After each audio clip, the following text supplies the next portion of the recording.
Claudine, il nuovo locale alla moda, nato a Corbons, dove la tradizione, il servizio e la qualità si fonde in un unico progetto, Claudine. In via Friuli, incastonato lungo il viale d'accesso alla capitale del Coglio, aperto dal mercoledì al lunedì, il martedì si riposa dalle 7 alle 14 e dalle 17 alle 23.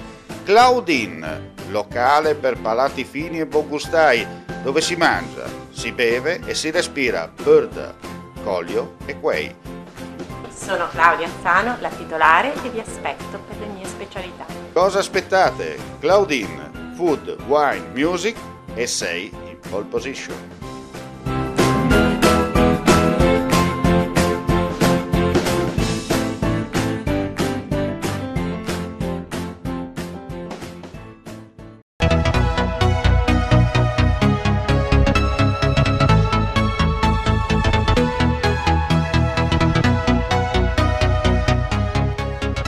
Notte di lavoro per i vigili del fuoco e le squadre locali di protezione civile causa l'ondata di maltempo che ha flagellato le province di Udine e Gorizia dai monti al mare. Le correnti instabili associate al fronte hanno causato ulteriori rovesci e temporali nella mattinata con altre piogge intense, specie sul versante sud-orientale, vento di libeccio sostenuto sulla costa. Precipitazioni brevi ma di forte intensità.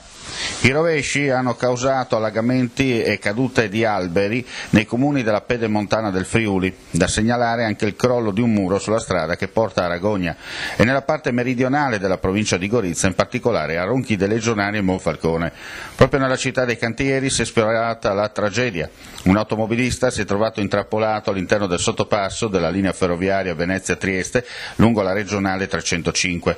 Con il proprio cellulare ha allertato i vigili del fuoco che in pochi minuti hanno provveduto a trarlo in salvo con successo.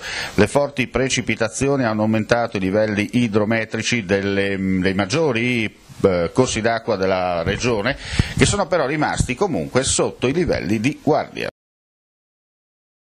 Edizione 2020 fortemente marcata dalla pandemia Covid-19 che ha obbligato gli organizzatori a spostare l'evento da giugno a settembre.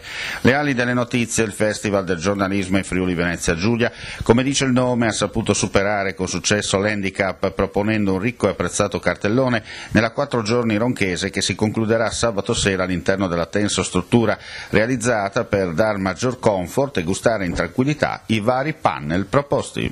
Ma nonostante l'emergenza Covid che ci ha fatto modificare la data da giugno a settembre e anche le normative che abbiamo dovuto rispettare proprio per evitare i contagi, credo che il risultato sia ottimo.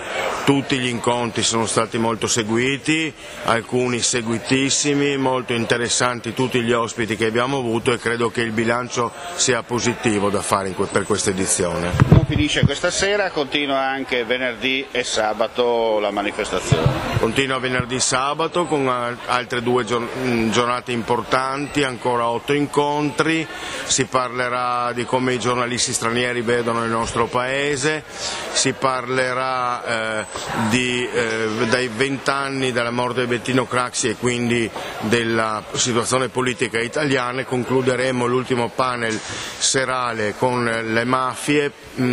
Questo panel seguirà la consegna della terza edizione del premio dedicato a Daphne Caruana Galizia, che quest'anno è stato assegnato dalla giuria alla giornalista salentina Fabiana Pacella per le sue inchieste appunto sulla sua terra.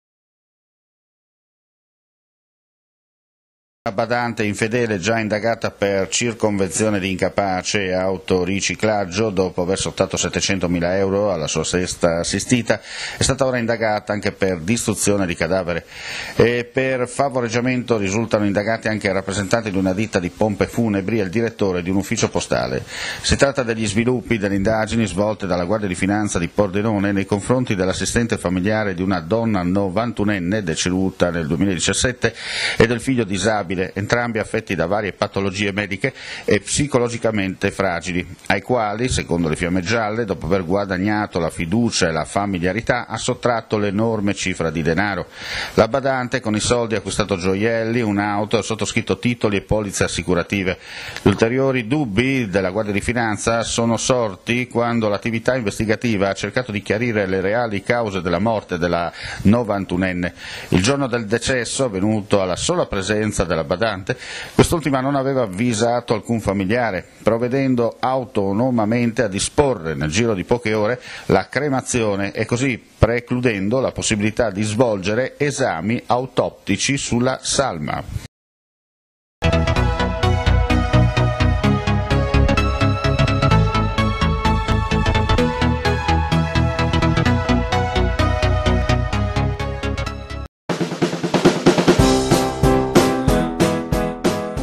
Claudine, il nuovo locale alla moda, nato a Cormons, dove la tradizione, il servizio e la qualità si fonde in un unico progetto, Claudine. In via Friuli, incastonato lungo il viale d'accesso alla capitale del Coglio, aperto dal mercoledì al lunedì, il martedì si riposa dalle 7 alle 14 e dalle 17 alle 23. Claudine, locale per palati fini e buongustai, dove si mangia, si beve e si respira Bird, Coglio e Quay. Sono Claudia Azzano, la titolare, e vi aspetto per le mie specialità.